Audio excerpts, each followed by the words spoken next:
to the whippoorwill.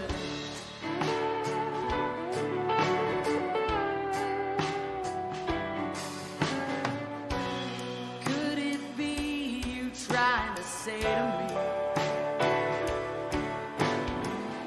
you're still with me, baby, I'm still here.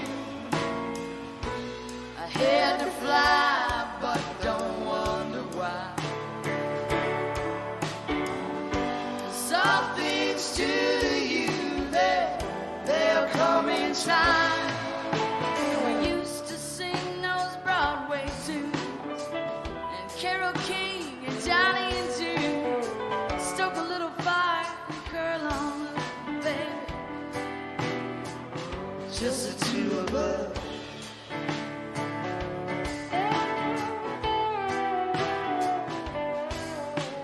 I don't know why I turned away, 'cause now I look back to the good old days where a part of you is with me still, and I hear your call through the whippoorwill.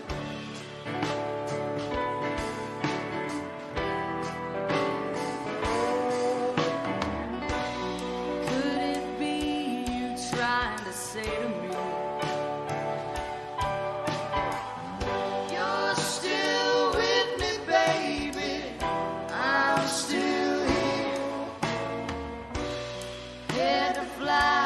but don't wonder why. Some things do to you, they'll come inside.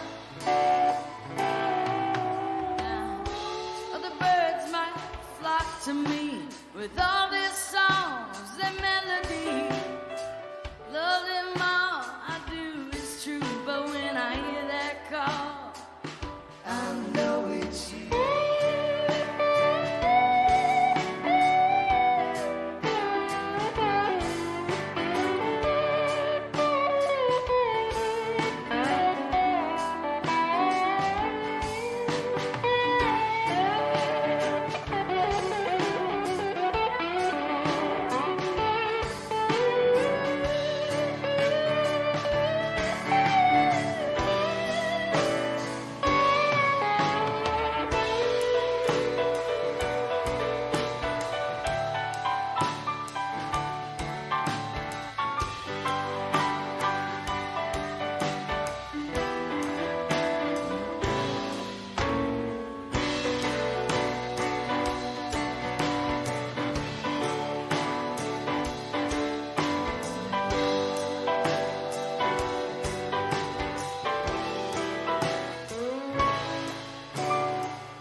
Listening to Ripon Common Sense Radio.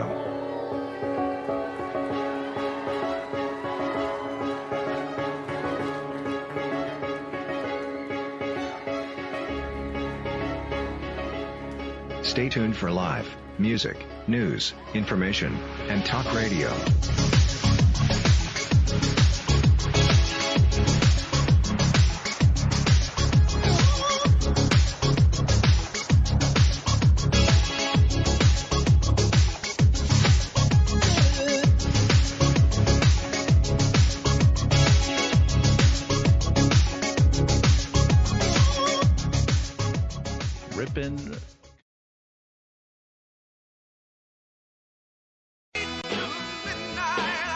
You are listening to Ripon Common Sense Radio. That's right, where we take you well into the midnight hour with our special Art Bell Archives show happening tonight and every night this weekend, starting at 7 p.m. Pacific, 10/9 Central. Tune in as we open up the Art Bell Archives and dive into the lost classics of a vocal treasure. We take a look at those stories and we bring them up to date and we share them with you.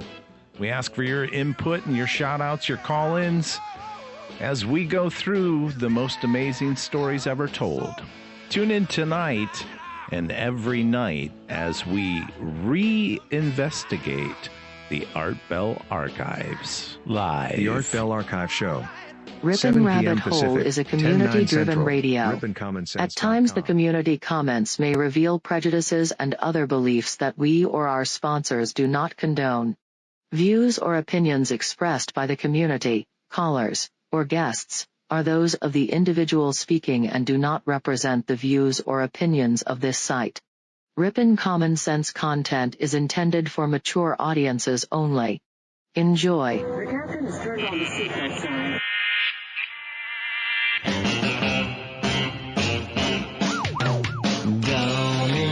Good evening and welcome to another episode of the Art Bell Archive live show.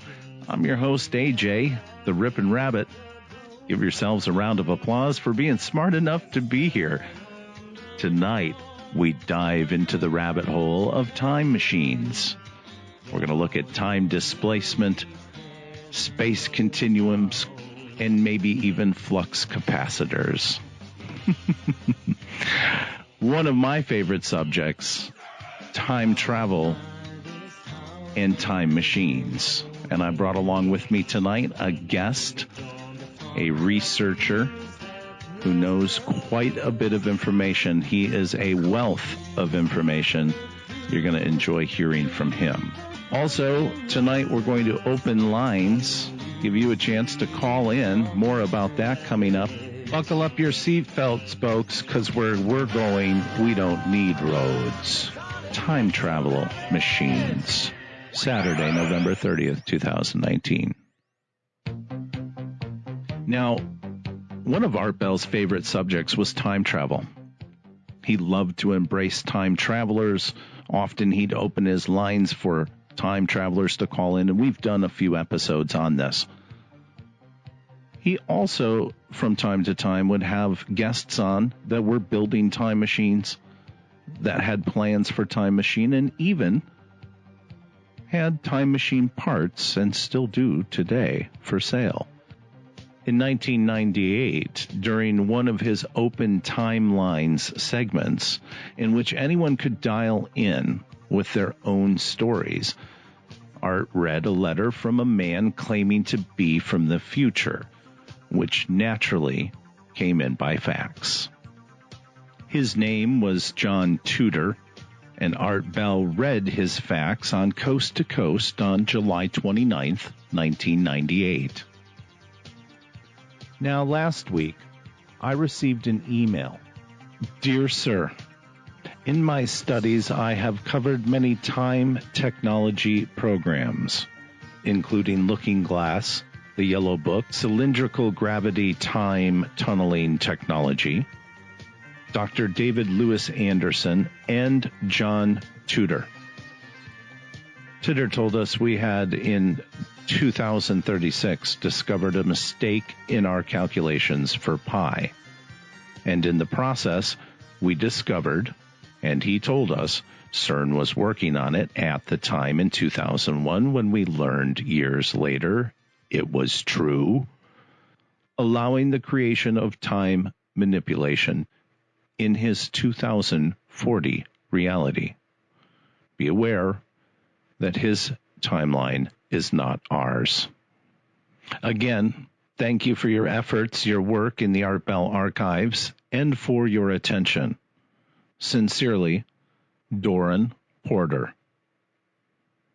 Now, Mr. Porter is here this evening with us, and we're going to get deep into this discussion as we connect now with my guest, Mr. Doron Porter. Good evening, Doron. How are you? Hello. Good evening. It's a pleasure to have you here, and I just first want to say thank you so much for reaching out, and the information that you've shared is a wealth of information. There's a ton of shows within the information already that you've sent, and we chose tonight to focus on time machines. Yes, there are rabbit holes in every direction. Yes, I understand. And I'll do my best to stick to Time Machine tonight.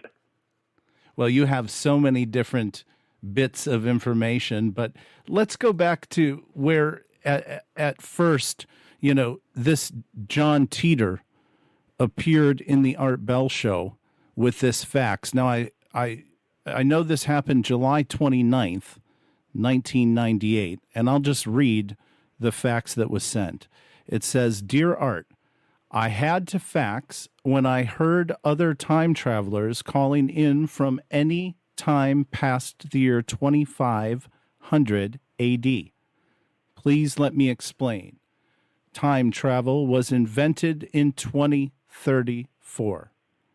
And you have found information to this effect as well, have you not, Doron? I thought it was 36, actually, but yes. Yeah, they're working on it today.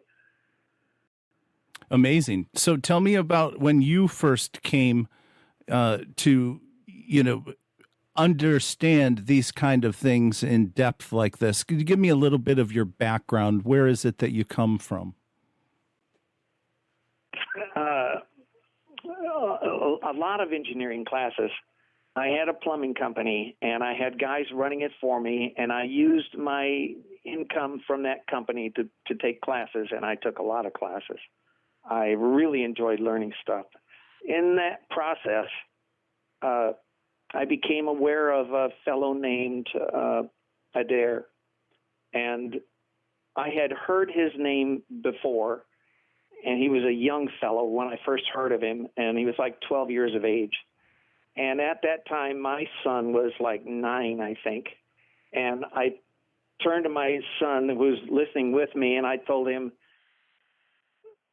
the next time you hear from that fellow, he's going to be in a hole in the ground 300 feet down, and he's working on some science.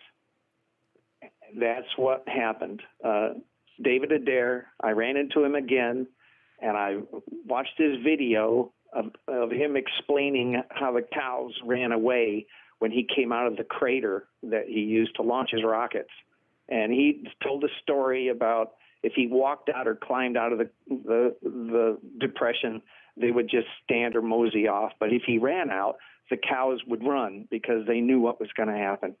I enjoyed his talk, and from the information I got from him, I started looking. And one of the things he said was that there were 85 different methods of leaving Earth orbit. And he happened to pick one, which was magnetic containment fusion engine. And this is what got me started. And along the lines, I ran into a lot of other people, and I finally ran into somebody that mentioned things that were coming true that had been predicted by this fellow named Teeter. By the way, that's Titor if you're trying to look it up. It was John Teeter. I've seen a few different spellings. In fact, we even have Carmen in our YouTube chat saying great shows with Tutor, and that's Tutor. So there seems to have been a couple different spellings that I came across, but the Wikipedia has Titor. Is that perhaps, is there something deeper there to the name? Not that I know of, except if you go to that site by Oliver Williams, the text that he used or the font that he used in the top might be difficult to read. But in reality, his name is Titor, and as far as I know, that name doesn't show up anywhere else. I mean, that's the only person that used it. And I heard a question somewhere else, or I saw it somewhere else, whether or not that name Teeter was an acronym. I don't know. He told us his name was John Teeter, and so I assumed that was his name, but I really don't know. And some people might want to know if he's alive today. Yes, he is. He's a young guy, and his family has recently moved out west. I don't know if I should tell you where. If you read the notes, it's there. But it becomes the curious evident thing is why they may have moved. Now, you have a background in engineering, you say? Yes. Yes, I have. And you were also an electronics, fluid educator? mechanics, computer technology, chemistry. And you were also an educator? Yeah, during the time I was taking my electronics courses, it was several years. After I got my associate's degree, they allowed me to start teaching, and I had been in my bachelor's term at least a year when I started. So I started teaching, and I taught computer virus recovery and several classes involved in logic and ladder logic and several different languages and so forth. Now, again, going back to this fax that Art received on July 29th, 1998, he talks a lot about CERN to produce the world's first contained singularity engine. Is that kind of what you learned at first when you first started hearing? Is that the first bit of information you learned about? And tell me about when you first came across Teeter. I did not come across that information immediately, and it came out eventually, and I started to understand what he meant. And apparently, CERN, and they were working on it at that time, by the way, and this is unbeknownst to the public. And so this was not public information back in 1998 that CERN was working on the LHC. That's exactly right, and it came out way after John had left. I have to mention something right here for some of the young people listening that weren't. You may have been in grade school back then, so you wouldn't have, any knowledge of it. And a lot of this material has been removed, and it's not for public consumption. However, during that time, before the LHC started up, that's the Large Hadron Collider. Before they started it, there were hundreds of scientists that were really worried about it and nervous and complaining about it. And one of the things that CERN said was, we make thousands of singularities with every collision, and they drift off harmlessly through the planet out into space. And I thought, yeah, right. And then I remembered what Edgar Cayce had said, about the Great Lakes emptying into the Gulf of Mexico through a river wider than man can see. And that's what got my attention. That's how I started. That was the reason I started looking into it. Much so later, CERN already in 1998 issue, is secretly working again, behind closed doors. It's not public knowledge of what CERN is working on. For those of you listening, Doron, could you just explain what CERN is and what the Large Collider is all about?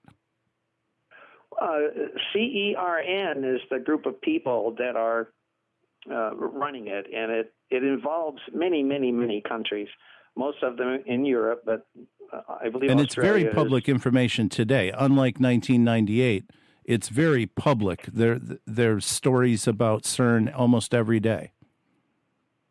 All of this information is public today. It was not public back then, but this Large Hadron Collider is a 17-mile long tube where they can move particles in groups, in clumps, and there are many, many, many clumps arranged in a train of material that is spinning around this globe at 99.999% the speed of light.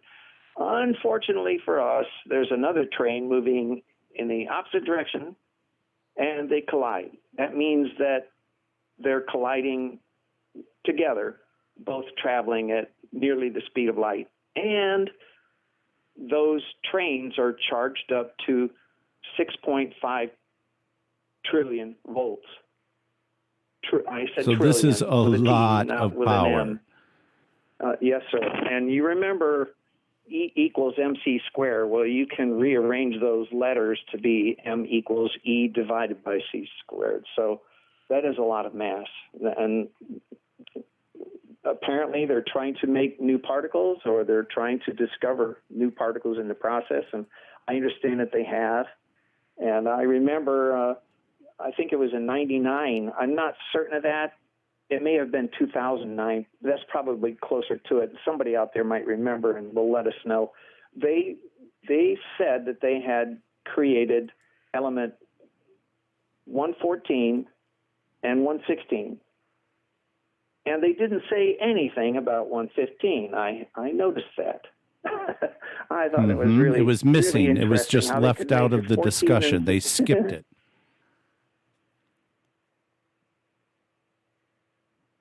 It was just left out of the discussion. It was skipped. Yeah, skip. Well, then it was later I discovered that from what Bob Lazar had said, this element 115 is not an island of stability. Basically, on either side of that, and I think it's on the positive side where you add material to it, there's an isotope. So there's an element 115 isotope, which is very stable, according to what Lazar had told us. And this little piece of metal, about the size of a quarter, and in physical size, but it's shaped like a triangle and it's thin, like maybe a quarter and a half. You know what the coin is, what I'm talking about. Absolutely. And it's and that element is really it's its own episode in itself. Isotope 115. This thing is sharpened like a pencil point on that end, and they bombard the top flat surface with, I believe, protons. And as they do, an antiparticle is emitted at that point. And basically, it's like that game with the balls that are hanging with the wire. When you lift one and let it go, clank, and the one on the opposite end flies away. Well, basically, that's what's happening at the point of this element. And then the particle that comes off is directed through this tube that, in appearance, resembles the Chinese finger handcuff thing, except woven within that are these gold fibers. And that particular device was described by Colonel Corso, not Lazar. So Corso is the one that described that piece, and apparently that piece uses or produces magnetic field that steers that particle down the length, down underneath the ship, where there's apparently a cloud of hydrogen, and this is what Lazar was telling us. So the reaction that takes place down there is trillions of volts. This voltage, these electrons, go up through another pipe to the top outside of the machine, and then they spill out over the surface of the machine to a ring that's around the top, and it separates that area that's highly charged from the outside rim of the ship, which is the opposite charged particle. And a funny thing about electrons, they don't go around a corner. So the shape of this saucer is for two reasons. One, it prevents the electrons from falling off so that they can pile up, and that charge is what lifts the machine off the ground when they're on the surface. Almost aerodynamic. Unfortunately, when the ship is touching the surface, it's grounded and it doesn't work. But sure. The other issue is that when they're building these things, if you could imagine a record player that's rotating, and they have these apparently some kind of a gun that is fed wire, and the wire is molten and turned into gas, like sublimated into a gas at a velocity toward this target on this platter as it rotates, and they use a magnetic field to steer this material until it piles up. So to demonstrate, if you could imagine on a record player, and you had a spray can of paint, let's say it's green paint, and as the platter is rotating, you're spraying and spraying and spraying, and as the paint dries, you're building on this platter a piece of pipe. So your pipe gets higher and higher and higher as you keep adding more cans of paint, and eventually you decide to change from a green can of paint to clear paint. And you squirt the clear paint for just a short distance as this is rotating, and then you go back to green again. And you keep doing this until you have a clear plastic window. And then you go back to green and you finish your pipe. Now, what you've done is you've built a piece of green pipe that's made out of whatever spray can you were spraying on it, and it doesn't have any seams, any rivets, screws, bolts, which is exactly no moving what parts Bob Lazar described when he was describing his machine. And it turns out when you look at the Billy Meyer materials, you find out that one of those crafts had been specifically designed to travel forward and backward in time, according to what they said. Now, here's another thing. I got to interrupt myself. When I said they, when they described, what I mean by they, just recently the Navy has admitted they have images of unexplained aerial phenomena. They didn't say it came from outer space. All they did say was they don't know where it came from. And apparently it didn't come from here. Now, that they didn't say that part, but all of us are smart enough to figure that out. Now, here's the other part of that. If those things are here, trust me, there's somebody in them. So those are the people that they haven't said yet, and then we're not to know. Those people are here, and probably from what I learned, they have been here a while.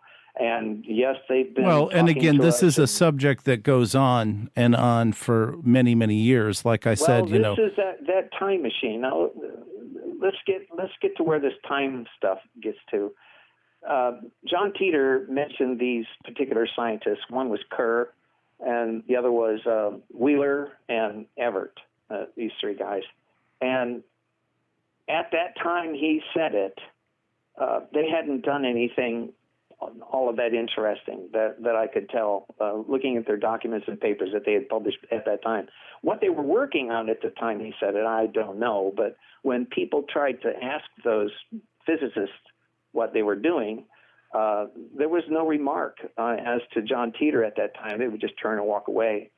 Now, today, we see that they are absolutely working on this material, like that gravity tunnel system, for instance, and the some of those papers from Wheeler about multiple worlds and parallel universes.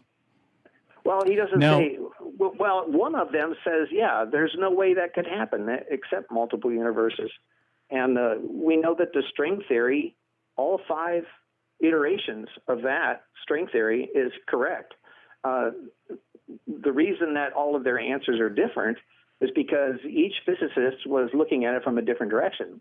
So Dr. Whedon came in and he said, oh, all of you guys are right.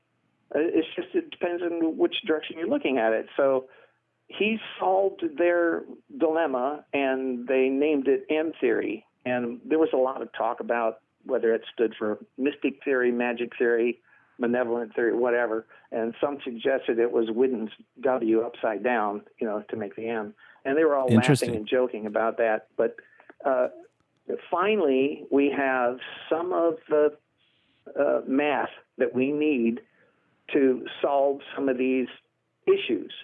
And in doing that, they found other problems that they had to work out. And one of the points, and this is John Wheeler, and John Wheeler said, having an equation is one thing, and another is to be able to solve that equation, and then yet another would be to understand its conclusion, and that is exactly what's going on now. So in John Teeter's machine, for instance, now apparently there are at least 3 different systems going on today, but I want to talk about Teeter's. That's the one I know most about. In his machine, he shows us the diagrams and he shows us the components. He shows us a lot of things, actually, and including his purported military insignia, which we're going to speak about in the upcoming segment here, and how it relates strangely to CERN's logo. But I want to go back at the beginning of the program. According to the fax that was sent to Art, it does say that time travel was invented in 2034, but that he, John Teeter, was actually from 2036. So you were right about that. I believe, actually, what he said, discovery, and I think he said a discovery in 1930, and that might have been 1934. But a discovery they made allowed them to. Going to have you hang on 1 second. Doron, everybody, is my guest. Community comments may reveal prejudices and other beliefs that we or our sponsors do not condone. Views or opinions expressed by the community, callers, or guests are those of the individual speaking and do not represent the views or opinions of this site. Ripon Common Sense content is intended for mature audiences only. Enjoy.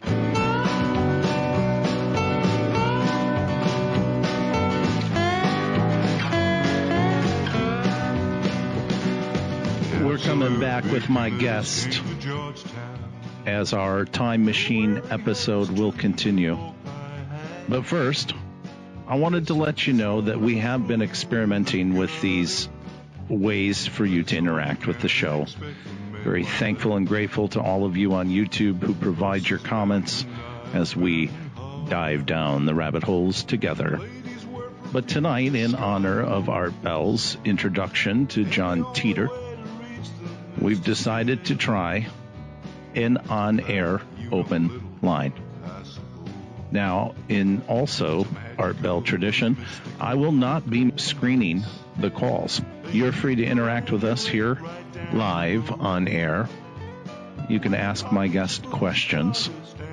So grab a pen and a paper and note this number now.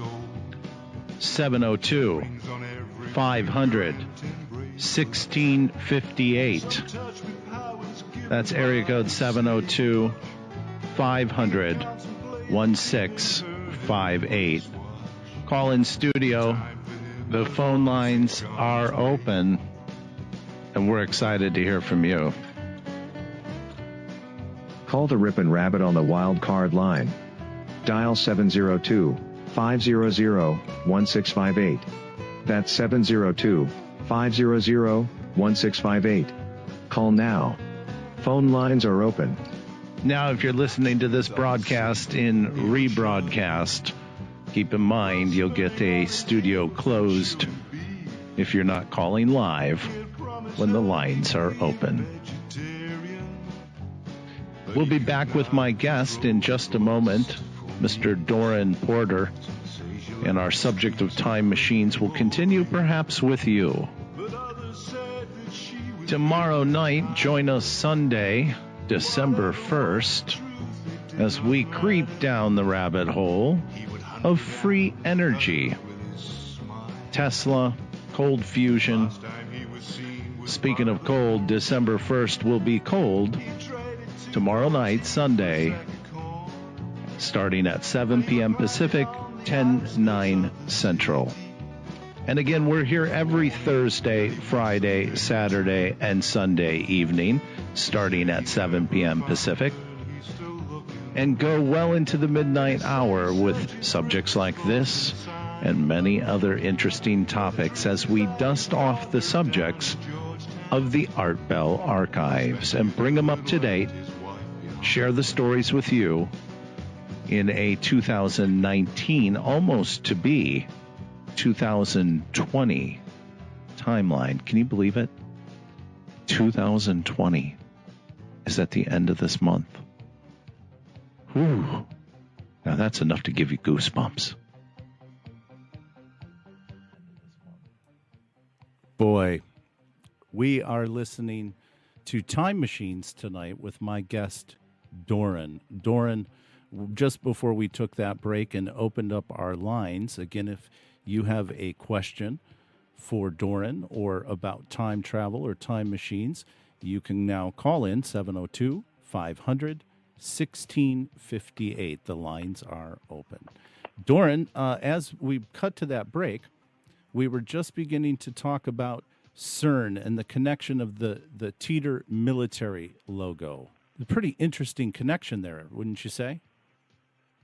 Yeah, what Teeter said was that CERN had captured that singularity he was using in his machine, and I don't believe he said a date, but I think he said that the math became clear to us in 1930. And apparently they discovered time travel was possible in 1934, and they perfected it, or they started using it in 1936, or it became possible in 1936. And he was one of 7 that was on missions, and he did not know if any of the others were in this era during the time he was here. Although there is evidence from his later post that he may have been sending messages either to himself or one of the other members. And yes, he did say he was a soldier. Interesting. We have a caller on the wild card line, our first caller of the evening. Go ahead, caller. You are on air. Yes. Hey, I'm calling from Gulfport, Florida. And my name is Samantha. I'm with Mary. And we know Doron. He is so brilliant. He's great. He's fabulous. My question is, Doron, can you explain, I know you talked about processed foods. What's your take on processed foods? Another rabbit hole. We're gonna try to stick to time machines tonight, but Peter mentioned the food. He absolutely was frightened to death of our food. So the caller actually, for various thank reasons, you, by the way, caller, for your call. The caller is speaking about something that obviously would be of interest in time travel. Is there a food relation? Obviously, there has to be some sort of a physical transformation or change for a body that would be about to go into, or the only thing John Peter said about food, he said he didn't like to eat before he traveled because he suffered 2 G's the entire time he was in the machine. And by the way, AJ, I thought you and I had a conversation previous. I said 6 years. It was actually 10. So it's 10 years per hour is what he said. As far as the equation? Well, as far as his motion. So his device at 100% velocity would travel 10 years per hour, and he had to carry air with him. His machine traps a little bit of air with him, but it doesn't last very long. So all of the soldiers carry air with them. They don't all have the same vehicle that he had. So later we'll touch on why. What was described? He had that particular vehicle. As far as let's talk about the vehicle for a moment. His time machine, from what I've understood, and again, fairly new to the John Teeter conversation, I understood it was a truck. Is that correct? Yeah, it was in a vehicle, a lot like an El Camino. Okay. Interesting. And now here's something else. Now that we're talking about his timeline, and we're saying that vehicle he had was very old by the time he got it. But because of the Civil War that took place in his timeline, that was all they had at the time that had the rigid suspension system that would carry that machine. Now, the machine was very heavy, and it's a little bit larger than a Foot Locker. And if you people know, that thing is a little more than a meter long. Let's say it's 40 inches instead of 39. So it's 40 inches long, I'm guessing, and maybe 18 to 20 inches in width, length, and maybe 18 inches thick. And it had a lid that opened, and the lid was about 4 inches deep. And inside that, you could see the controls and the warnings and some emergency controls. And it had a handheld cable device that he took out that he could operate holding it in his lap. And it had a screen on it to tell him, apparently, the validity of his gravitational lock. And that was the reason he had to watch that screen. So he did not say that he slept or napped. He actually had to come back. He was in search of something, and we're going to get into that in just a second. But I do want to say, we do have our caller from Florida back on the line again. I apologize. I accidentally dropped when I went to put the caller on hold, but I think they're back now. Are you back with us, caller? Yes, I am. My topic is on topic. So the processed foods. I wanted to know it. Like, if I'm trying to see if there's a connection between this whole concept of not having processed foods, and then there's sort of, I'm a big gardener, so there's kind of like this war on growing your own food or collecting your own water, and I wanted to know if that time travel. I don't know if that makes sense to you. If that connection, yeah, absolutely, kind of their own growth. What I can say is, in John's timeline, that did not occur. They had other issues that were far, far away from what happened to us. And in fact, what he said, or what he alluded to just before he left, is how we ended up without the same occurrence in our timeline. And apparently he was remorseful, and it may have been that he did something when he went back. And most of the guesses that I've seen is that he is responsible for us not suffering the Y2K issue. And if you people don't know what that meant, he averted when DOS was created, it was only an 8-bit system. Well, actually, it was 4-bit. And what that means is you can only go up a certain number of numbers, and it was like 16. So using those 16 digits, they could describe to the computer handler a date.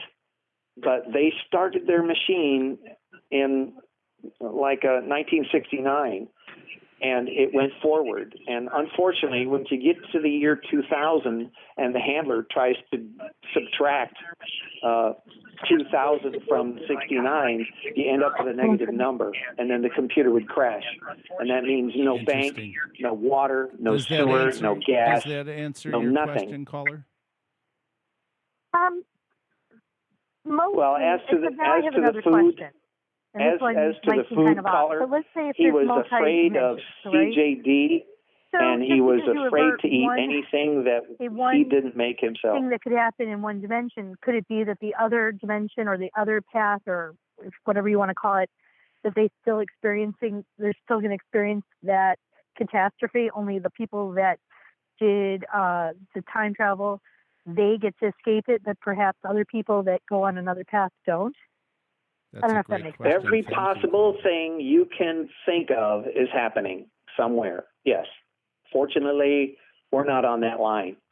But it's in a different parallel time frame. Imagine you are in a barbershop. And in that time frame, or in that sides. Parallel, they actually did have that kind of catastrophe? Oh yes. And in fact, in quantum physics, every single possible event occurred and still is occurring. Though every single timeline is happening parallel to ours, or maybe they're not parallel. Maybe they're going off at a tangential direction. But according to the physics that partly we know now, and what we're learning is every single possible happenstance is occurring, or will occur, or has occurred somewhere. Interesting. All at the same time. Now, Doron, we have a question from the YouTube audience. The Royal Blunts ask, does your guest, Doron, have any information about the Time Travel Institute? Everything you can learn about what we know now from Dr. David Lewis Anderson, you'll find at his site. There are probably 4 out of 15 issues that I don't feel is exactly correct. But since we're talking about you're speaking about the man with the palm olive, hasn't been concluded yet, then I can't say that it's wrong. Now you're speaking about the man with the palm olive. Yes, and we'll get into him. I ran into him after I ran into Teeter, and the first time, by the way, I heard of Dr. David Lewis Anderson was on a Coast to Coast program. Yes, and he has a $20 million plus time machine, does he not? And it functions, yes, sir. And not a moving part in it. That's true. Same with Teeters, no moving parts. Okay, so let's get back to that El Camino, the truck, so to speak. Tudor came here for a mission. He was looking for a particular item that could only be obtained. Is that correct? Yes, his mission was to go back, and the reason he was selected was because it was believed that he would be able to converse with the man that would be able to find it for him, and that was John Teeter's grandfather. That's why he came back. He came back to talk to his grandfather. His grandfather was a member of the team that created that device, and apparently his grandfather got him one. Now, and this is the IBM 5100 computer? Yes, sir. And I didn't know the number. I'm glad you did. 1975 machine, is it not? I think maybe so. I think maybe that was close to the year. Although I have to say there were a few iterations during that time, and mostly the iterations had to do with the bit that it would talk or write. It was either 8, 16, 32, or 64. And some of the machines that I've seen pictures of, supposedly pertaining to John Teeter, were the wrong machine because they were 16, 32. So I don't think John was looking for the 16-bit or 32-bit. I think he was looking for the 8-bit. And that would be so old. Backups. He had to go back that far. These were basic programming languages and, APL language, very basic, very primitive, very minute amounts of storage and data on this particular machine. What is the explanation however, for why this machine would be so important in 2036? They were important because they would talk to the modern Unix machines, and there was nothing else that could talk, that machine language, what we call assembly language. So because it was able to communicate, because it was able to talk, this is what, essentially, it's the IBM 5100 computer that we can theorize is what's responsible for Y2K and that catastrophe not taking place on the year 2000 in this time. No, I would suggest something else. And the suggestion I'm going to make is basically what I'm worried about is actually happening. And this is absolutely what we're doing with time machines today and what we've been doing, unfortunately, for some of us that can see the changes. Apparently, sometime in his timeline, in his future, and probably in our future as well, something went wrong with the Unix machine, and they could not reprogram it. And they had to have this particular IBM device so that they could change the code in this Unix machine that was written in assembly language. So they needed that machine to repair their computers in their time. And IBM made one that a person could take out in the field with them and do these repairs, but they never told anybody about it because if they had, it would have ruined their business. So they kept it secret. IBM came forward and basically verified that what John was saying he needed this computer for, that flaw was indeed existent. Not the flaw, but one of the engineers on that team came forward and said, nobody knew that. So whoever it was that said that, we don't know who he is, but nobody knew that. It was secret. See, so that's what happened after John left. So now we have a secret. Now we have a verified secret from IBM, an engineer from the team verifying this. And now we also know that since that time, CERN has become very visible in the public's eye.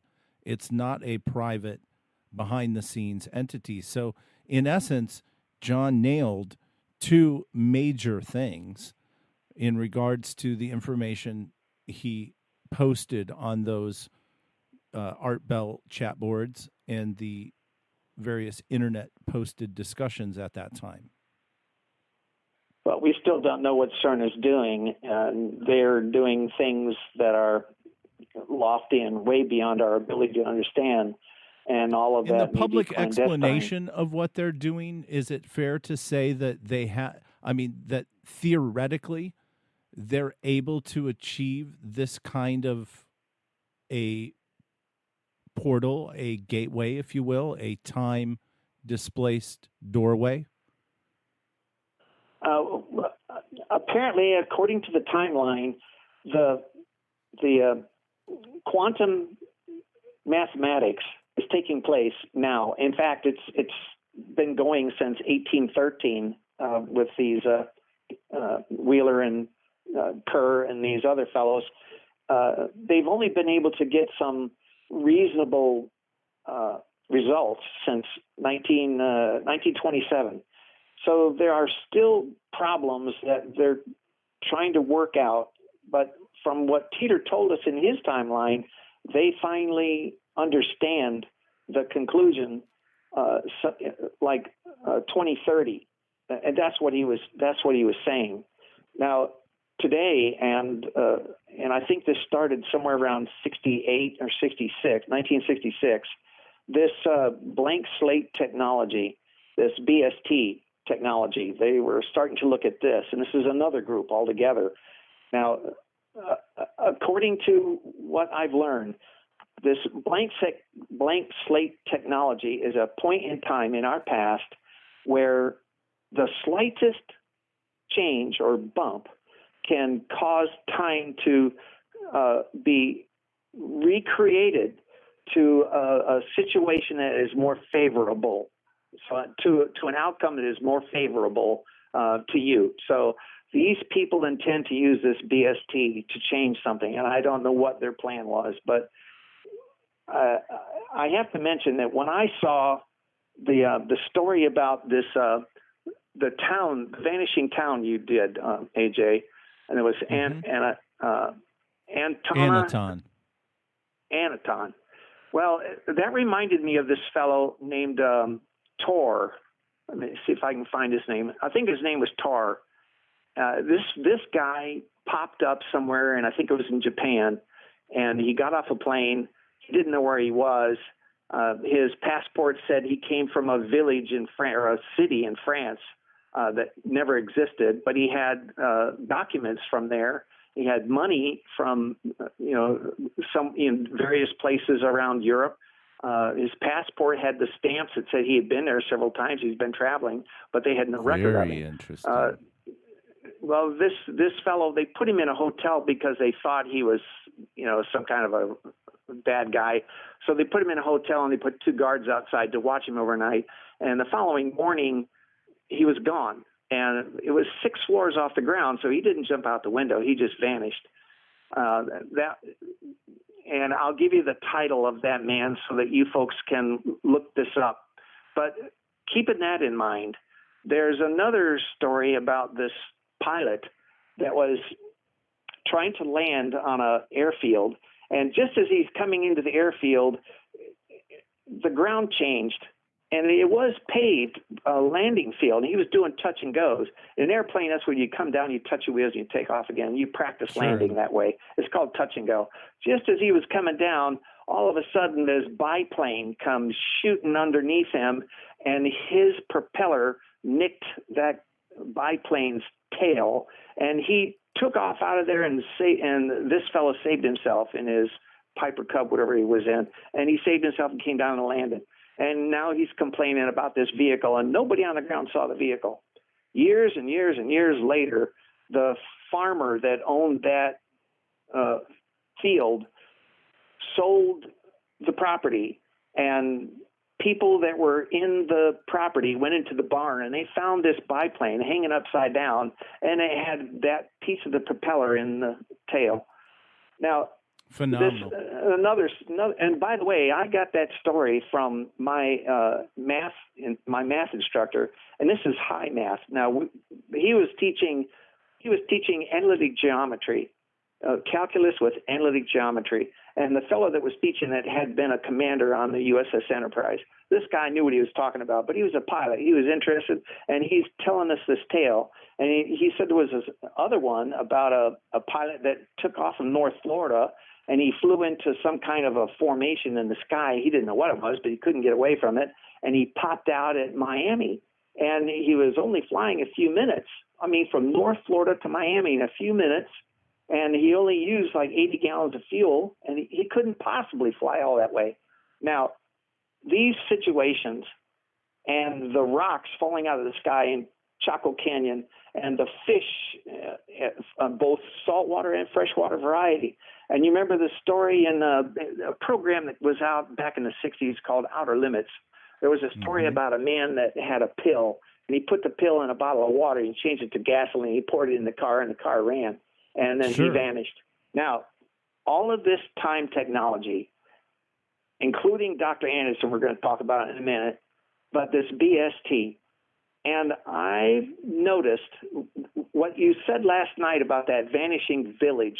I wondered if there was a university nearby or if there was a collider nearby where that village used to be. These two places I'm talking about, we mentioned LHC a little while ago, the Large Hadron Collider. Well, did you know there are 30,000 colliders on this planet? No. There's a whole bunch of them in America.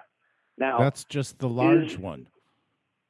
Well, the large one. The Large Hadron is the biggest one, yes, because when they want to get bigger and bigger results, they build bigger and bigger. And now CERN wants to build one double the size of LHC. Double the size. So what in the heck are they trying to do? Well, anyway, if there was a collider hold that near thought that for one city, moment.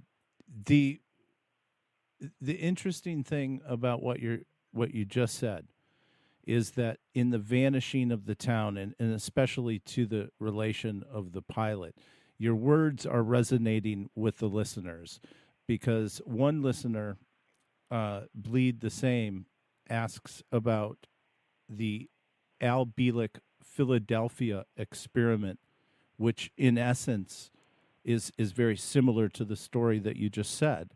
And Al Bielek, of course, a known guest on Art Bell as well, would speak about this Philadelphia experiment with this ship that was in essence leaving different time frames. I think it left Philadelphia, and didn't it appear someplace in Florida? No, Boston Harbor. That's what it was. So is this again in any relation to John's information and the posts that he was making? Are there clues to validate or support this information that Al Bielek brought to the attention? And what are your thoughts on the Philadelphia experiment? Well, AJ, let's assume that John Titor is the result of what's happening today. Let's assume that somehow David Anderson's machine is related to it. But let's put Anderson farther away in time, and let's put BST first. And then we'll move through time approaching David Anderson. And somewhere between there and David Anderson, these kids in the university made a black hole on their desk without telling anybody they were going to do it. Now, it freaked them out, and the school made a rule that they couldn't experiment anymore without direct supervision. But somebody was watching, and somebody noticed that these three kids had created a singularity, you see, using lasers. And as a result, apparently, through experimentation of some prototype that they're working with, it appears to me as though all of these things are that group working with the BST experimenting. And as they experiment and they learn to correct their mistakes, we are moving through a Mandela region of their experiment as we approach John Titor. Now, in the interim, we see Anderson as using his equipment, and we know that he worked with DARPA at one point, and now he's working for himself. And, oh, by the way, his machine does work. And if you don't mind, if we have time, can I give a quick overview of what Anderson did, or you want to go for break, or can we keep going? We're coming up at the top of the hour on a break, so let's hold it for the second segment. I think we're okay to go another hour. I'll hold you over into the second hour if that's okay. Oh, fine. Is there any questions until the break? Yeah, well, we've got a few more minutes before that's coming. That's coming up at the top of the hour. We do have a YouTube question from Grenoff. Well, more of a statement, I guess. He said they had very complex technologies that they've kept from us for a very long time. What is the, what is, I want you to remember that question, because I'm going to tie it into what he's asking with what they're not keeping from us today. In science, in the USA Today, CNN, almost every news outlet around the world reported of this monster black hole that was found. And scientists didn't think that stellar black holes could be so big, but it turns out that there's one that's not that far from us, and it's 15,000 light years from Earth, but that's literally our cosmic backyard, is it not? So, two-part questions for you.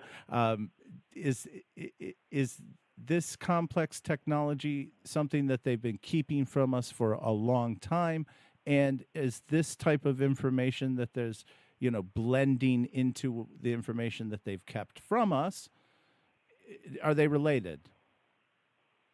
I'm not sure you're going to like my answer.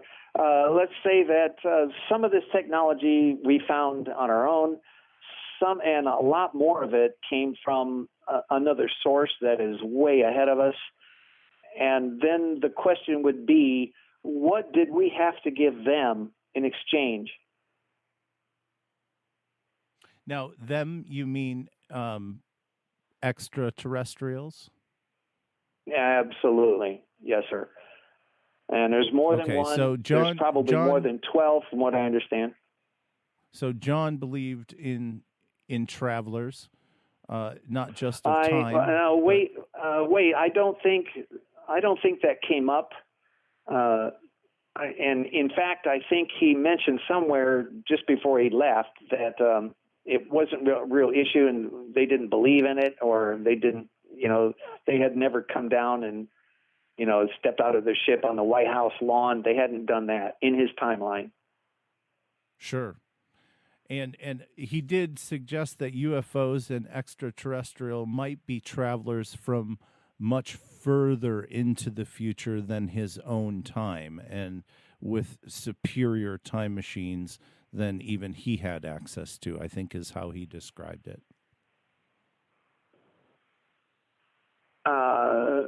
Could be. I really don't know that. Billy Meyer told us that. I don't know that Teeter talked about it. I don't remember.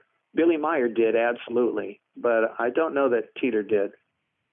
And Grenoff backs up his statement by saying that he does strongly feel that there is a tie between UFOs and time travelers. And basically, you answered your question before I told you that, saying the same thing. You feel that there definitely is a tie between extraterrestrials and UFOs and time travel. And is it then possible that John Teeter was not a human? I would say no. John Teeter was a human, an earthling human, absolutely. Earthling. But John Teeter is in our future, and what we're talking about is happening right now, and it's been happening since probably sometime in the 50s, for what we know. Even Eisenhower's granddaughter has something to say about that. Look her up.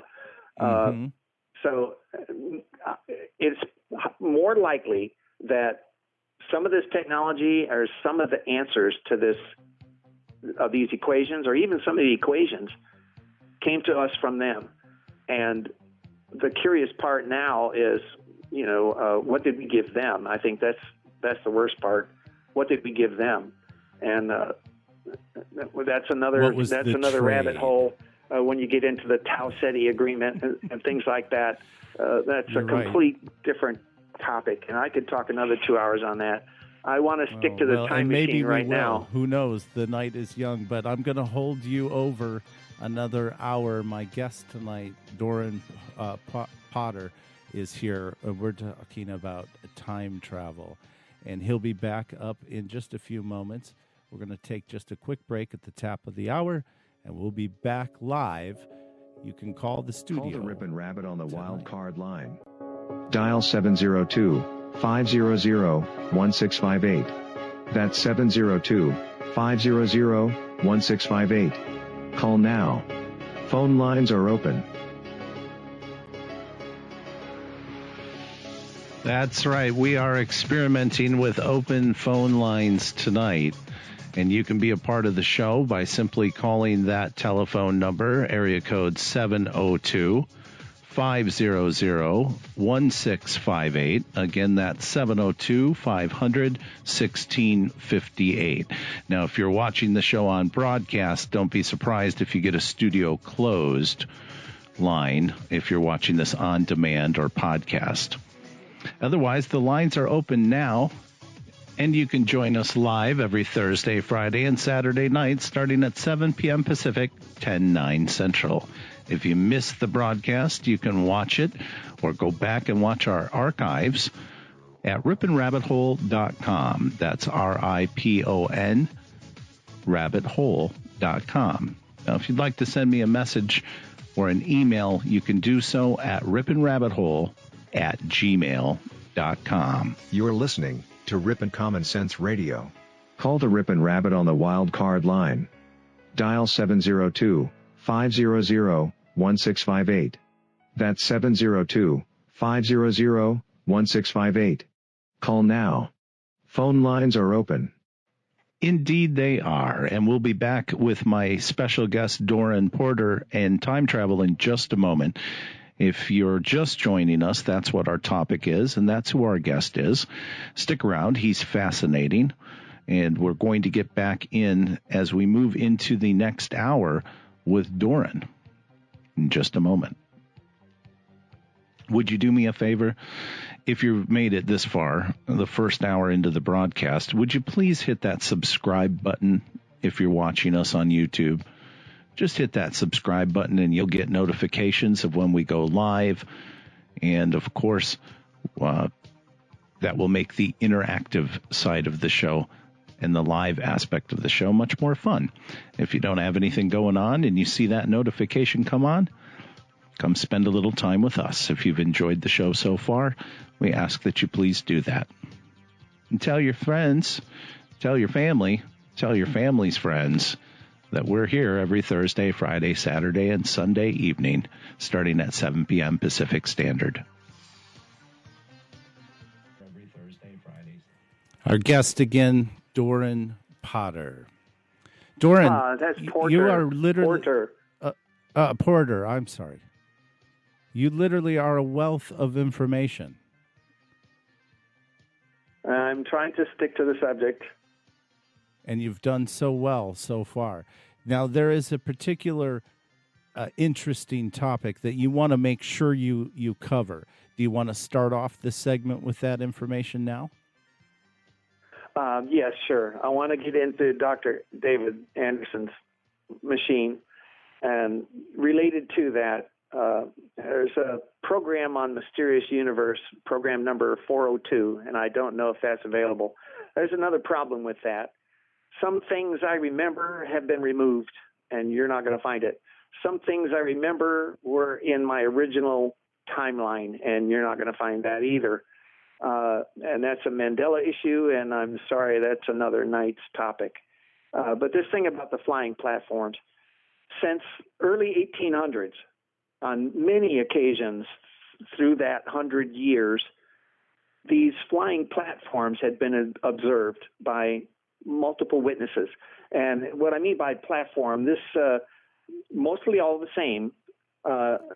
Sometimes the uniforms are different, but imagine this platform is 12 foot by 12 foot, and it's square, and it's not very thick, a foot and a half maybe, and it's got a brass railing around it, just like in the old saloon. So it has a bar on the top and then one about knee height, okay? And it's the color of brass. And the witnesses say that they see individuals in overalls. Sometimes they're wearing hats and sometimes they're wearing helmets. They're never wearing a gas mask or glasses or anything like that, but they're bending over and peering down toward the ground. And these machines are moving along maybe 100 feet off the ground silently. And it looks to the witnesses as if the men aboard are looking for something or they're lost. All right. Now, this happened several times. And when you say started men back in on the early board, 1800s. when you say men I'm sorry, on board, say that again?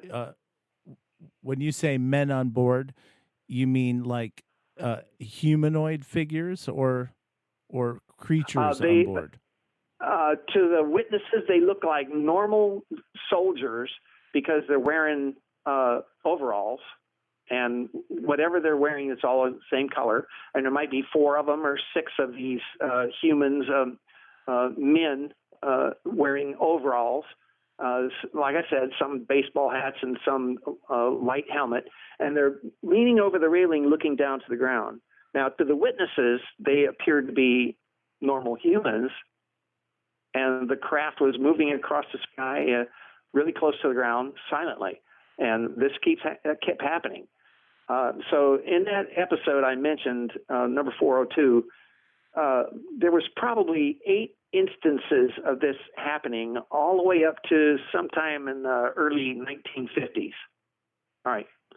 And that's what I said about the Chico, the rocks falling out of the sky in Chico, and the man that made gasoline with the pill.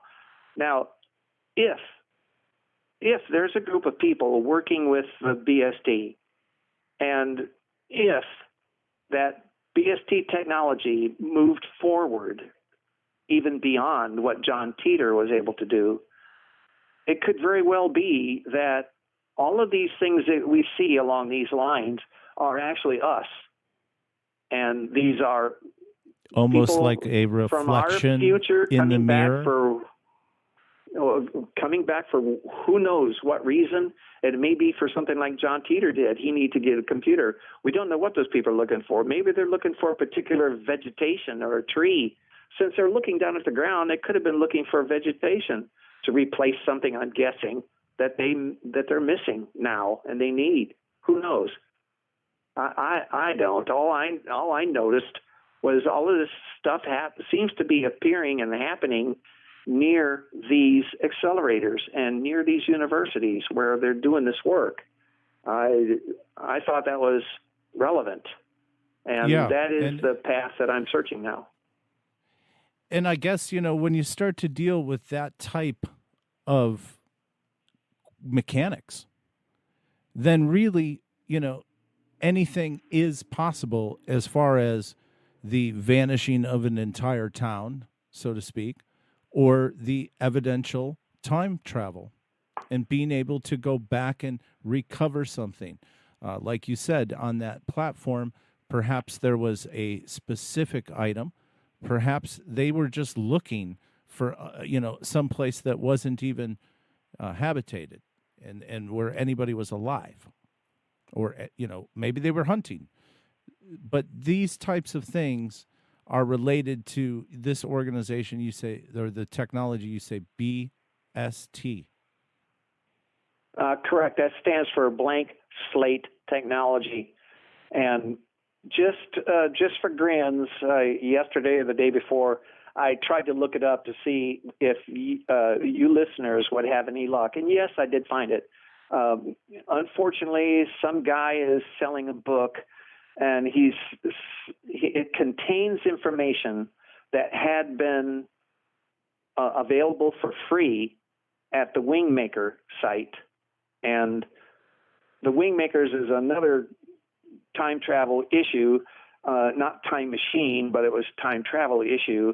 And that was a cavern that was discovered by accident by some young men that worked at the Bell Corporation, Bell Labs. And they found this rock. And they didn't know what the rock was, but they knew it wasn't from Earth. And they kept it in a laboratory down in Southern California until it got warm. And the belief is that some exploding star on the other side of the galaxy, when that pressure wave hit this rock, the rock was tuned to turn on at that point. So the rock turned on, and they brought in an RV that held it, and the RV looked at it, and you could see a map. When you're looking down into the rock, you could see an image of a place in the Four Corners area of the United States, the North American continent. So they found this location on this rock. They went there, and they found a hidden cavern, and that is another topic. That is another story. But anyway, there's so many rabbit holes. There's so many different directions that the hole travels. I'm sorry, I talked over you. Say it again. There's so many different directions that the rabbit holes travel in relation to these topics. You spoke a moment ago about the Mandela effect and how perhaps, the Mandela effect is the residue is the evidence of time shift or time technology at play? Not at play, at prototype. At prototype, right. At work, not at play. First, you have to have proof of concept. And in proof of concept, they may utilize a prototype device just to see if it's going to work. Well, as they started doing that stuff, that may be about the time the rocks started falling in Chico. Because if you go out there and look to see what's there, you'll notice that there's some of these colliders and some of these universities and the Sandy Laboratory and Area 51, but nothing happens at Area 51. All of that's a smokescreen to protect S1. So Sure. Anyway, that whole area out there is where all of that started. Then these aircraft I was telling you about, all of this stuff is happening up there near the Chicago area and in that bottom part of the Great Lake. So all of these events seem to be in an area or a bubble where those events happened over a period of time. Now, if in their own concentrated area. Yes. Well, let's say quasi concentrated. Well, if these people are experimenting with that technology, that could very well explain why we have this Mandela effect. Now, the mistake that they've made allows us to have memories, and we find some residual artifacts following us. And I mentioned to you, AJ, about the one particular queer thing about the residue that's following us. You remember what I told you? I do. You tell should I our say listeners it, or is that another the way rabbit that hole? You said it. Yeah. It appears to be all contained in one media type. It and does. If you know anything about the Mandela effect, if you examine what you've learned and look at it carefully, and then, for instance, go look at Moneybags and see what residue proof he can present to you, I think you'll discover what media type that is, and you'll see that it's pertinent to this. Right, and when we spoke about this situation. off air, my initial conclusion when I answered the question was to jump to the digital media. And what's remarkable about this is that it's really the print. And the print is the media. Yes, paper, the print. Paper. And film emulsion, not digital film, it's emulsion. Yes, photographs. Now, in the future, let's say 99 years from now, if we haven't moved along with time and we've departed this planet on our own time frame, 99 years from now, how hard will it be to find paper? Well, you can make paper out of a dead pair of blue jeans, and I did it for a hobby, and it was a lot of fun. You can make paper out of almost anything, so I don't think that'll occur. You think that the skill of paper making isn't something that could be wiped easily off the face of the earth over the course of 100 years? Oh, it absolutely could. Only the artists, do it for fun. and you can make some really beautiful paper when you play with it, and it's not complicated. The part about finding silk to do it with, I guess, is the hardest part. So, yeah, if there's no more silk. Well, if paper is no longer available 99 years from now and time travel is, then perhaps we'll be using some sort of a personal garage-based time machine that will allow us to go back to the times that we need and perhaps picks, some of that Michigan copper, the purest copper out of the early ancient mines 5,000 years ago, or perhaps we'll go back even farther in time with our own personal crafts. Do you think that time machines will ever get to a point in the future where this would become a reality, where we would have, a Volkswagen? You could choose a Volkswagen time machine, or an El Camino time machine, or a Tesla time machine for that matter. This new Cybertruck that Elon Musk released this last week looks like a pretty solid foundation. If I were to build John Teeter's information into a vehicle today, I would probably choose that vehicle. Is this something that we could foresee in 1,000 years from now? Will kids be able to spend their dates in the 1950s at the old malt shops? Now, to look at the myriad of issues that would create, not the very least destroying your own, future, and according to John Teeter, that's impossible. And the grandfather paradox, he says that's impossible too. No matter what you do back here, you're creating a brand new branch, and whatever happens on that branch has nothing to do with your branch. So think of it like a video game in that sense, Doron.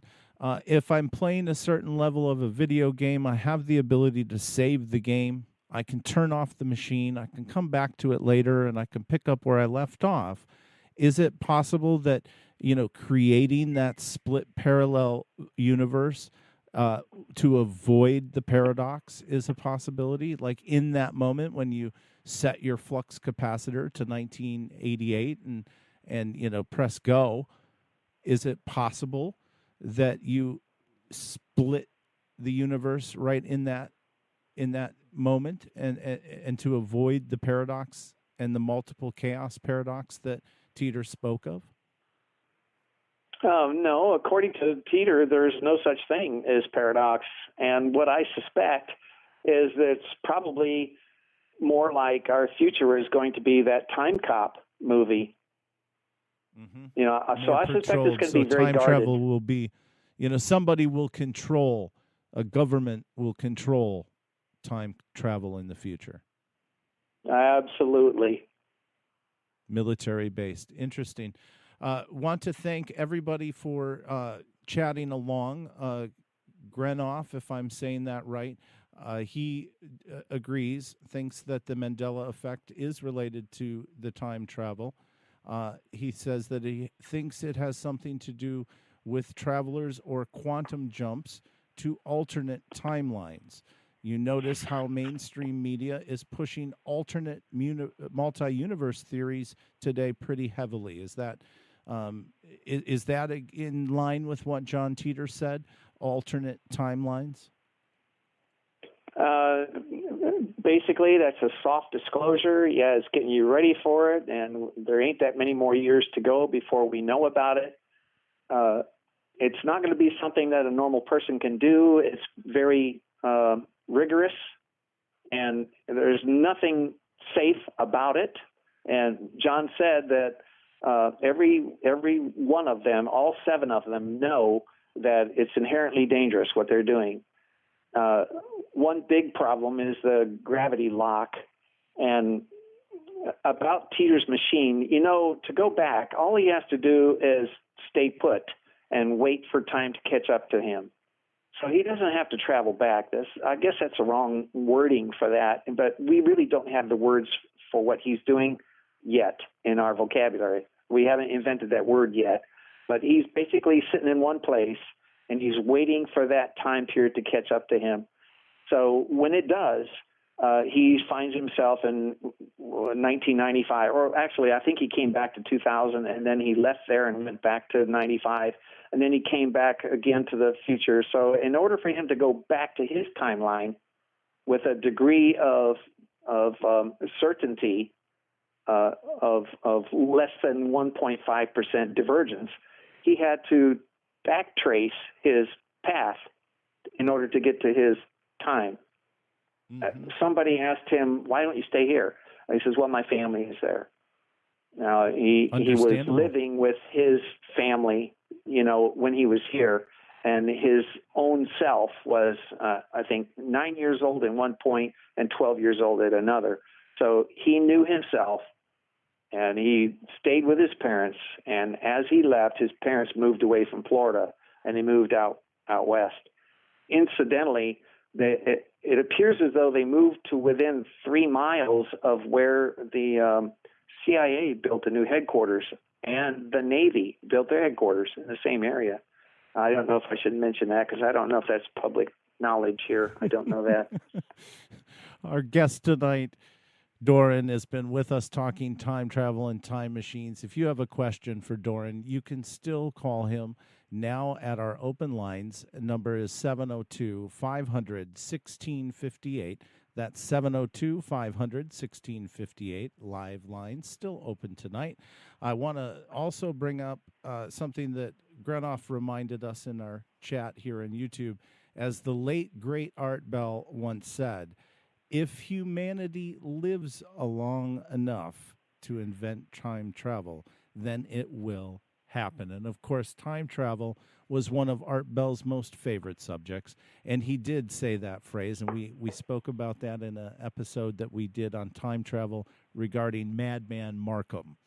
And if man and humanity lives long enough to invent time travel, then it will happen. And once we've reached that point, then it's feasible to think that a man or if we live that long in the future, it's feasible to understand that a man like Teeter could actually travel back from 2036.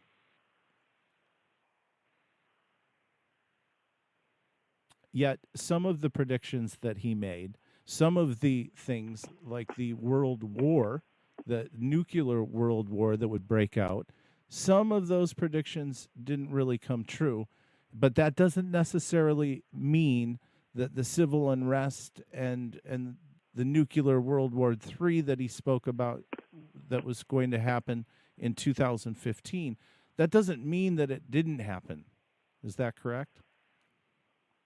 Yeah, when he talked about his own timeline, that was not exactly a prediction. He wasn't predicting anything. He was just relating what happened in his timeline. And he did explain that there are a myriad of parallel timelines, all moving in the same direction, side by side. But between each one, there's another infinite number of timelines. So apparently when Mandela moved us over, or we bumped into it somehow or entangled with it somehow, some of this residue came with us, and some of our memories came with us. Now, this body that I'm sitting in is quite a bit different than the body I grew up in. And curious thing is some of the injuries that I had as a young boy are still in this body I'm in right now. And it's curious how that could happen because this body is different than the one I started with. And what I find curious is that how in the heavens could I get this type of injury with this particular body? So it shouldn't have happened, but it did. It's more Mandela stuff. And the next time you have a Mandela show, hey, Jay, I want to come on. There's some points that most people don't talk about that everybody should be talking about instead of Kit Kat, for instance. There's things that we need to discuss. And that's why we do these shows, because we're not the first to discuss them. These are the topics that Art Bell brought to the world's attention. And, rest in peace, Art. Thank you for bringing this up. so that we can have it here in 2019 to dust off these archives, to take these subjects with people like yourself and bring them up to date. And when we spoke earlier off air, we talked about how, we're also focused not just on the Art Bell archive stories, but we're also intrigued by the new stories that are like this black hole. This is a story, this monster black hole. This would have been on Art Bell's show this evening. He would have spoke about this if he was still doing the show and still alive today. And again, time travel being one of his favorite. He, as we learned in the earlier Mandela show, the Mandela Effect show, he, in essence, recalled this much earlier in the time frame than modern Mandela realized in the early, 1990s, late 80s, when he made that, unbelievable discussion on air. It was kind of lost in time. So we're bringing up John Teeter tonight. We're bringing up time travel. We're doing episodes like what we did with the Vanished Cities on Thanksgiving and Dark Secrets. All of these topics have their importance today. And again, when you reached out to me, Doron, you laid out several rabbit holes, no pun intended, that each deserves its own evening of discussion. Yeah, I can't help notice that you didn't mention any of them, but those are future programs. Well, see how this works? We have so many. We have a year's worth of shows here. Now, AJ, I'd like to reach out to the people of Phoenix. They had tornadoes today, and I'm so sorry. I hope everybody is all right, and I hope their families are all right. And I know there's severe weather moving through there, and I can see that from beautiful sunny Florida, where the bikinis are so thick on the beach. It's disgusting. But anyway, I can only last night, as far as time travel goes, last night you were closing your program, and I heard you say countdown, and you said something, and you started counting, and it reminded me of a scene from a program that was on called Thunderbirds. Thunderbirds X-1, I think it was called. It was a That's Sumerian exactly what it was from. And you weren't even born then. So where did you get that countdown? I love old radio. I love radio shows, and X was one of the greatest. Well, I was tickled. I hadn't thought about Thunderbirds X-1 in a long time. That was way before you were born. I'm glad you found the reference. I really am. I stopped playing that and using it. I was using it as the launch count, but now we have our friendly disclaimer. Now that's there, that thanks to our open lines and call-ins. Well, again, I want to shout out and thank you, sir. My top hat's off to you and the research that you've assembled. What will perhaps you do someday with this research? Is there a book by you someday in the future?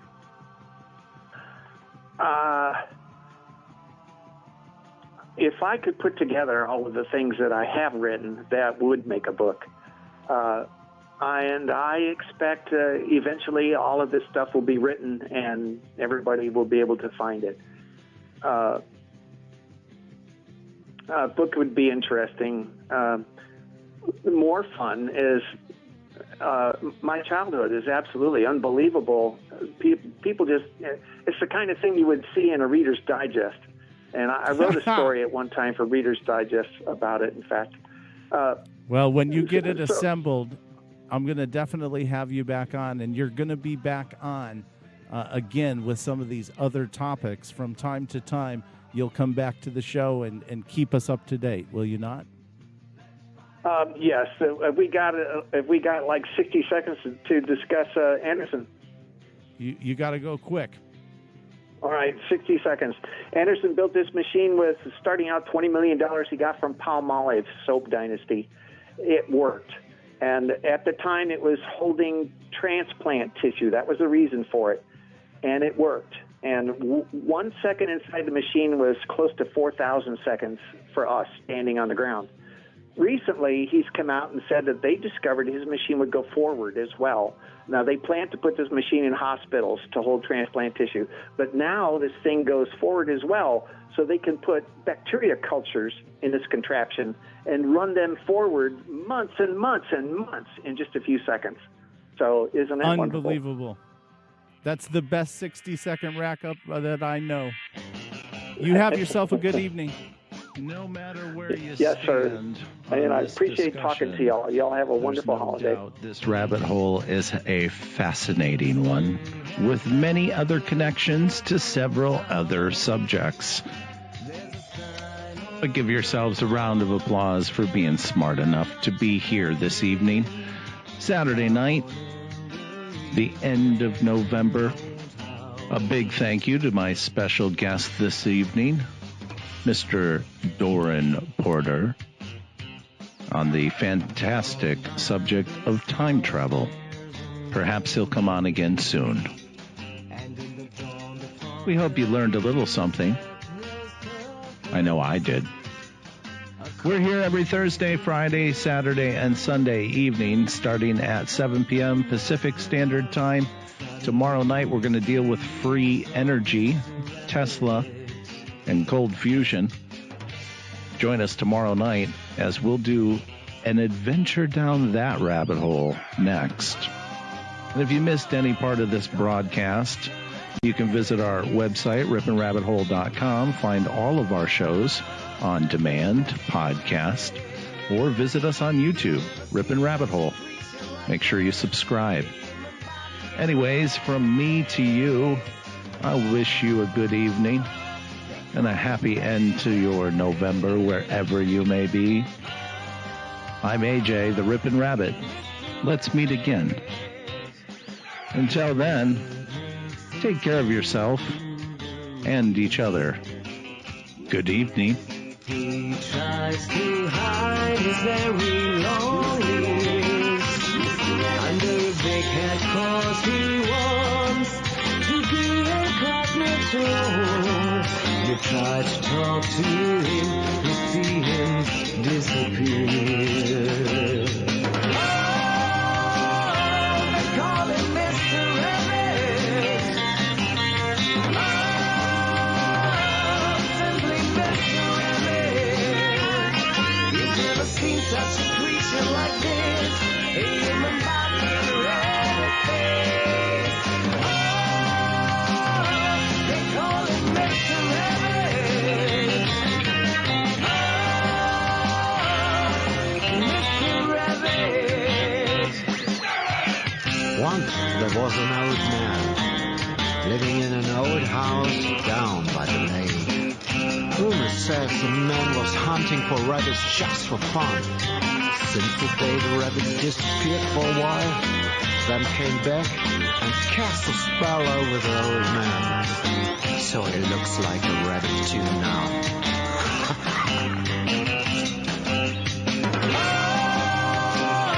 They call him Mr. Rabbit. Oh,